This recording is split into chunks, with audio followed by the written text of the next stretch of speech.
Psaume 118, strophe 20.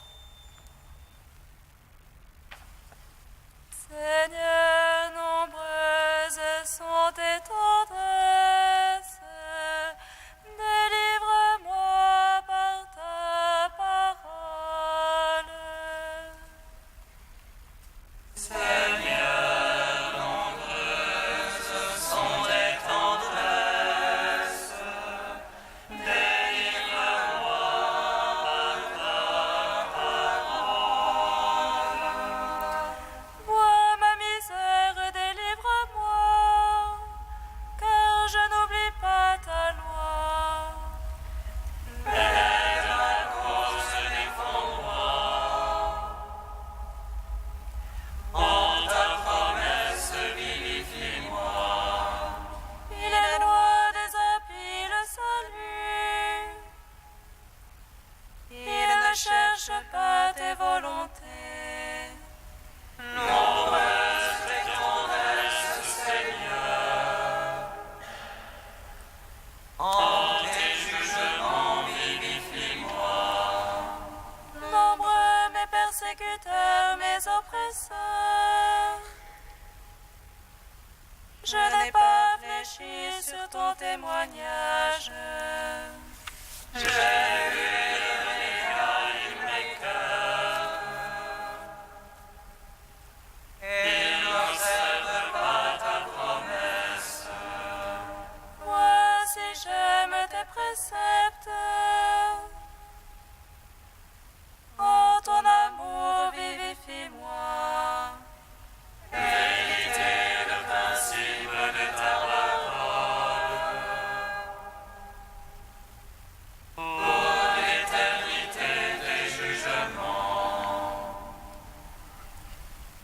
Pour mon Père, mon Fils, mon Saint-Esprit. Pour les siècles, Amen. Seigneur, nombreuses sont tes tendresses, délivre-moi par ta parole. Psaume 128.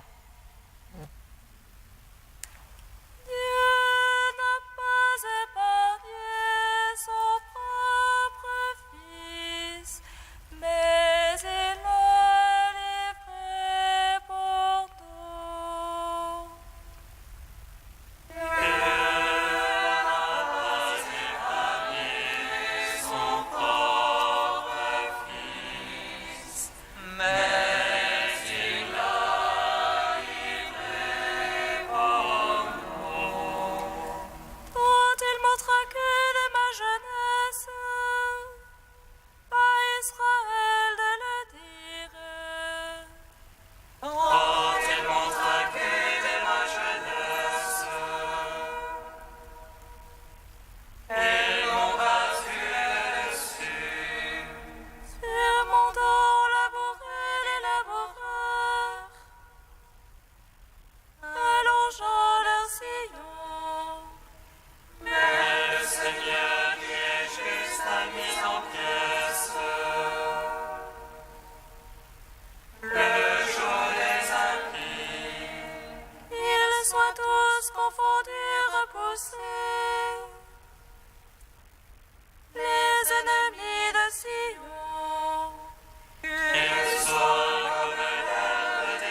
Psaume 129. Des profondeurs, je crie vers toi, Seigneur. Écoute mon appel. Que ton oreille se fasse attentive au cri de ma prière. Si tu retiens les fautes, Seigneur, qui donc subsistera? Mais près de toi se trouve le pardon. Je te crains et j'espère. Mon âme attend le Seigneur. Je suis sûr de sa parole. Mon âme attend plus sûrement le Seigneur. Le veilleur attend l'aurore. Que le veilleur espère l'aurore. Et Israël le Seigneur. Puisse auprès du Seigneur et la grâce, l'abondance du rachat. C'est lui qui rachètera Israël de toutes ses fautes. Gloire au Père, au Fils, au Saint-Esprit. Oh, les siècles, Amen.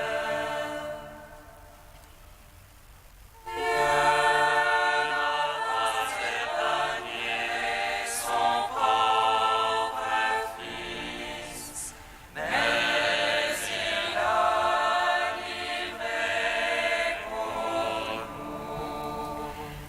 Cantique d'Isaïe, seconde partie, page 277.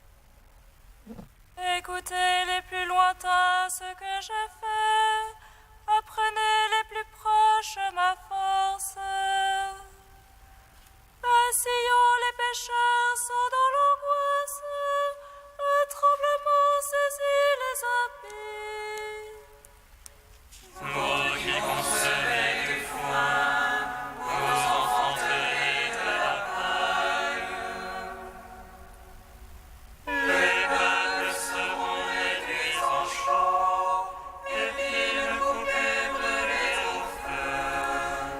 Qui tiendra devant ce feu dévorant? Qui tiendra devant ces flammes éternelles? Celui qui se conduit avec justice et qui parle loyalement. Celui qui refuse un profit extorqué n'accepte pas de pot de vin. Se bouche l'oreille aux propos sanguinaires et ferme les yeux pour ne pas voir le mal. Celui-là résidera sur les hauteurs, en une citadelle bâtie sur le roc. On lui donnera l'or du bien, l'eau ne lui manquera pas.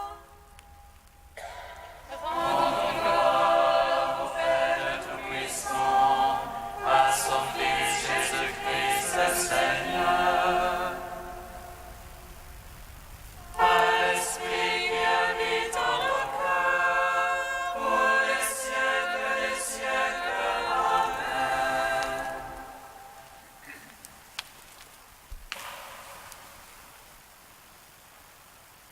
Du Père Bernard Rey, en route vers Pâques. Jésus est mort en suppliant.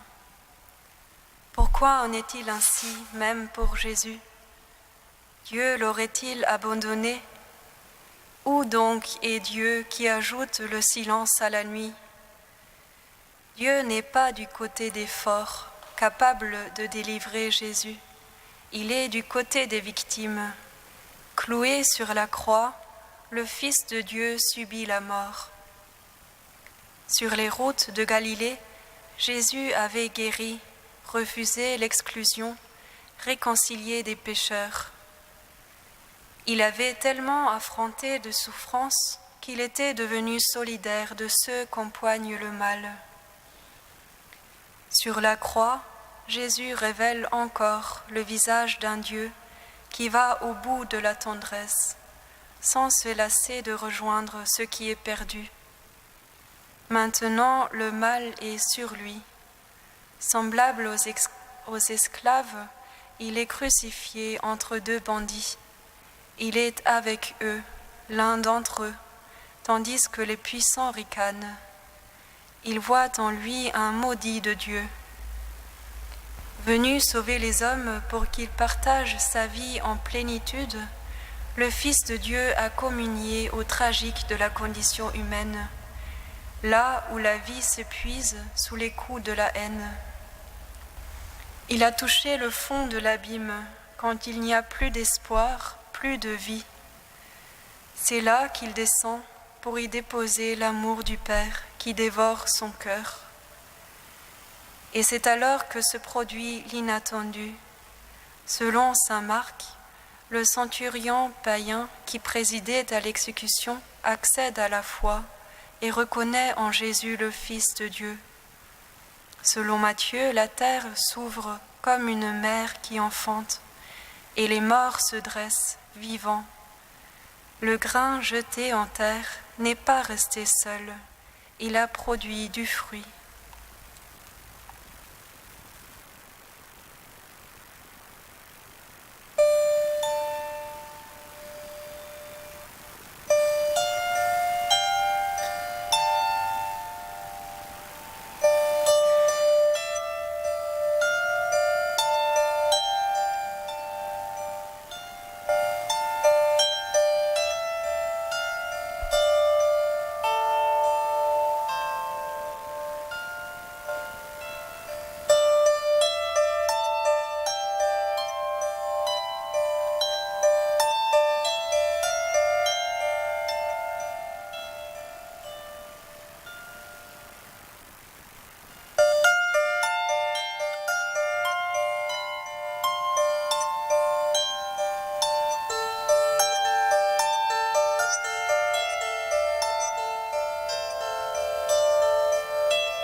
Je suis le Dieu vivant, je ne veux pas la mort du pécheur, mais qu'il vive. Je suis le Dieu vivant, je ne veux pas la mort du pécheur, mais qu'il vive. Voici l'ordre que j'ai donné à vos pères. Soyez attentifs à ma voix. Je suis le Dieu vivant, je ne veux pas la mort du pécheur, mais qu'il vive. Lecture du livre de Jérémie. Parole du Seigneur. Voici l'ordre que j'ai donné à vos pères. Soyez attentifs à ma voix. Alors je serai votre Dieu et vous serez mon peuple. Suivez jusqu'au bout la route que je vous prescris, et vous serez heureux. » Mais ils n'ont pas écouté, ils n'ont pas prêté l'oreille, ils ont suivi les mauvais conseils de leur cœur obstiné, ils ont reculé au lieu d'avancer. Depuis le jour où vos pères sont sortis d'Égypte jusqu'à aujourd'hui, j'ai envoyé vers vous tous mes serviteurs, les prophètes, je les ai envoyés inlassablement. Mais vous ne m'avez pas écouté, vous n'avez pas prêté l'oreille, vous avez raidi votre cou, vous avez été pire que vos pères. Tu auras beau leur répéter ces paroles, ils ne t'écouteront pas davantage. Tu pourras les appeler, ils ne répondront pas. Tu leur diras alors, « Voilà bien la nation qui n'a pas été attentive à la voix du Seigneur son Dieu et ne s'est pas laissée former par lui. La fidélité est morte, on n'en parle plus. » Gloire à toi, Seigneur, gloire à toi. Gloire à toi, Seigneur,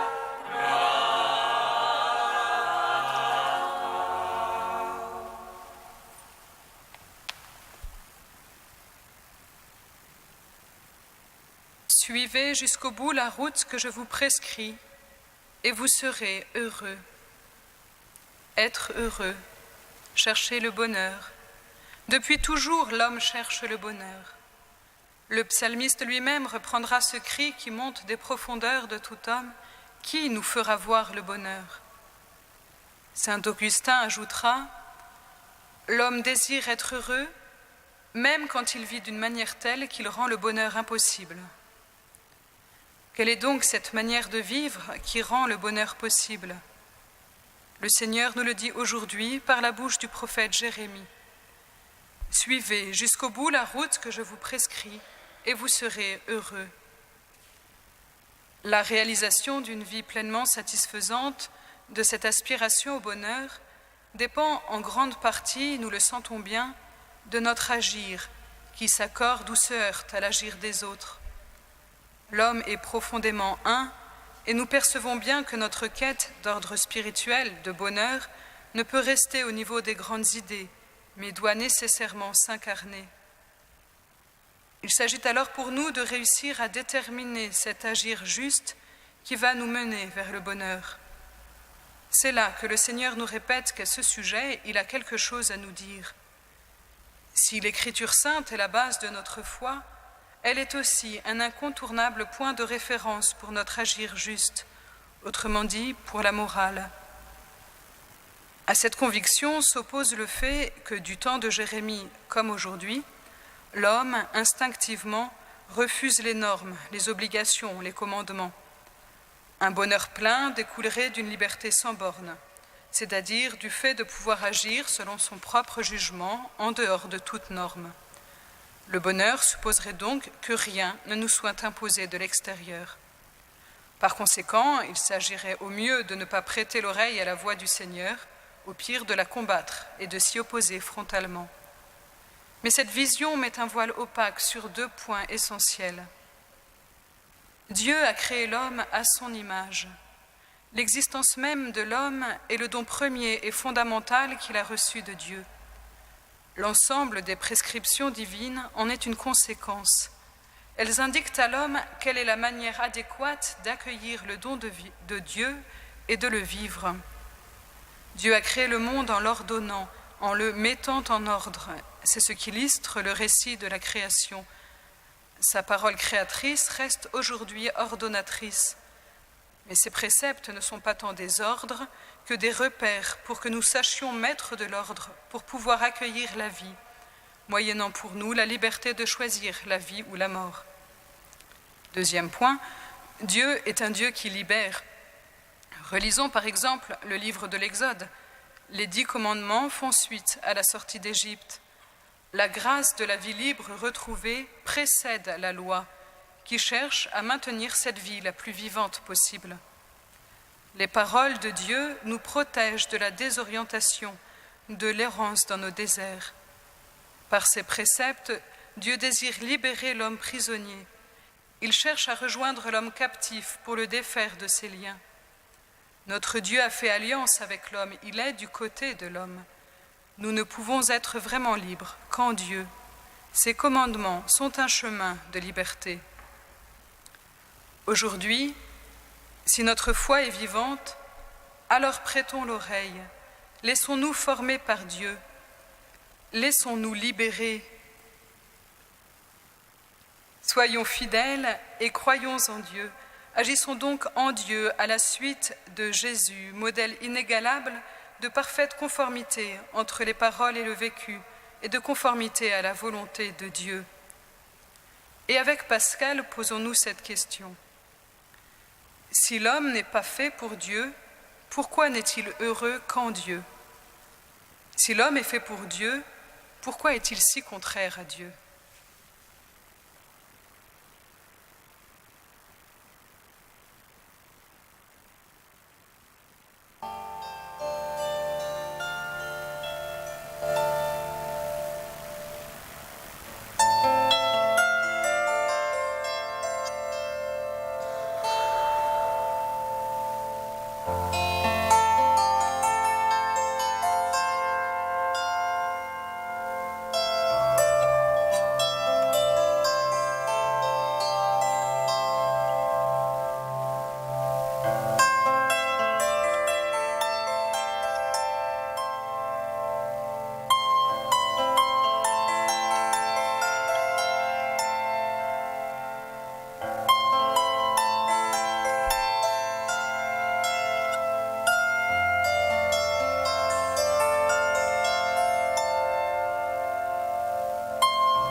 Seigneur, entends notre prière, écoute-nous, exauce-nous. Seigneur, entends notre prière, écoute-nous, exauce-nous. Pour ceux qui t'ont fait confiance quand ils étaient enfants, Seigneur, nous te prions, qu'ils renouvellent en toi leur foi. Seigneur, entends notre prière, écoute-nous, exauce-nous. Pour ceux que l'esprit du monde a rendus captifs, Seigneur, nous te prions, qu'ils se tournent vers toi pour connaître la liberté des fils. Seigneur, entends notre prière, écoute-nous, exauce-nous. Pour ceux qui ont oublié que tu viendrais de nuit, Seigneur, nous te prions, qu'ils veillent en eux-mêmes et attendent dans la foi ta venue. Seigneur, entends notre prière, écoute-nous, exauce-nous. Ô Dieu saint, ô Dieu fort, ô Dieu immortel, aie pitié de nous.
Comme nous l'avons appris du Seigneur, et selon son commandement, nous osons dire...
Nous t'en supplions humblement, Seigneur, à mesure qu'approche le jour où nous fêterons notre salut, accorde-nous une plus grande générosité pour nous préparer à célébrer le mystère pascal.